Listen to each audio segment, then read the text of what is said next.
The Lord is speaking అండి that నీ జీవితంలో నేను కార్యాలు చేస్తాను, నేను నడిపిస్తాను. It's a prophetic word for somebody here. మీ పాస్ట్ని గురించి మీరు భయపడుతున్నారు. You worrying about your past.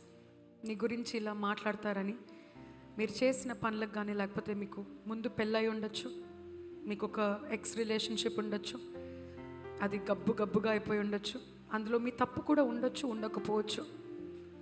కొంతమంది లేని కథలు సృష్టించి అల్లి కట్టి నిజములాగా అది మార్చి నీ రెప్యుటేషన్ని స్పాయిల్ చేయడానికి చూస్తున్న వారు ఉన్నారు. And the Lord is saying, వారి నోర్లను నేను మోయించబోతున్నాను. వారి మాటలు నీ జీవితాన్ని ఆపవు. వారి మాటలు, వారి కట్టు కథలు, వారి చెడ్డ మాటలు, వారి శాపాలు నీ పైన పని చేయవు. This is not a random word అండి, prophetic word. Because as I'm speaking the Lord is showing me the situations of people in their life. వాళ్ళ వలన మీకు పెళ్ళిళ్ళు కాకుండా ఉంటాయని మీరు భయపడటం కానీ, వాళ్ళ వలన ఉద్యోగంలో మీకు ప్రమోషన్ రాకుండా ఉంటుందని భయపడటం కానీ, అది ఏది కూడా మీ జీవితంలో జరగదు. Do not fear says the Lord. Somebody say do not fear. పక్కన వారితో తిరిగి చెప్పండి, భయపడొద్దు. యా